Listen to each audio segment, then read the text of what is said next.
বড় ধরনের ইস্যু। ৫৪ বছরের ইতিহাসে জাতি আমাদের নিজস্ব এজেন্ডা থেকে আমরা অনেক দূরে সরে গিয়েছি।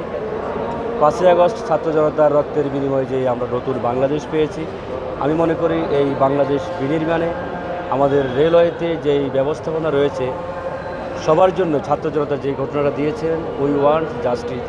আমরা চাই সর্বক্ষেত্রে এই জাস্টিস হয়ে থাকে, যে যেন কোনো একজন ব্যক্তিও তার ন্যায় বিচার থেকে যেন বঞ্চিত না হয়।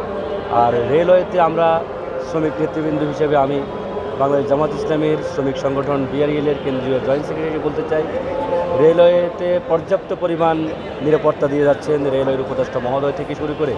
বিশেষ করে আপনারা দেখেছেন কিছুক্ষণ আগে আমাদের পুরো প্ল্যাটফর্ম, কমলাপুর স্টেশনের পুরো প্ল্যাটফর্ম, আমাদের সচিব মহোদয়, ডিজি মহোদয় থেকে শুরু করে পুরো রেল ভবনের পুরো টিম নিরাপত্তার সকল বাহিনীর সাথে বসেছেন এবং শ্রমিকদের সাথে বসেছেন এবং সার্বিক বিষয়ে খোঁজখবর নিয়েছেন।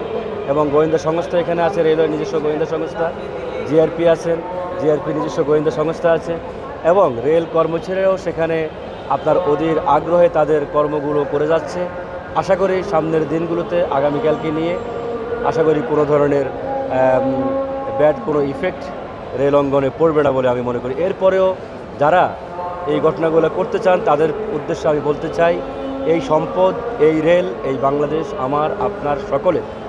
আমরা কেউ সামান্য কিছু অর্থের বিনিময়ে যেন এই দেশটাকে ৫৪ বছরে আমরা এই দেশটাকে কিছুই দিতে পারিনি। স্বাধীনতার সবচেয়ে বড় ঘোষণা ছিল সাম্য, শান্তি, ন্যায়, বিচার। শান্তির কথা যদি আমরা বলে থাকি তাহলে আসুন আমরা সবাই মিলে এই দেশটাকে গড়ি। এই দেশটার প্রতি পরতে পরতে আমাদের সম্পদ লুকিয়ে আছে, এই সম্পদগুলোকে আমরা কাজে লাগিয়ে যদি এগিয়ে যেতে পারি তাহলে রেল থেকে শুরু করে সকল পরিবহন সেক্টর অত্যন্ত ভালো এবং লাভজনক হবে বলে আমি মনে করি।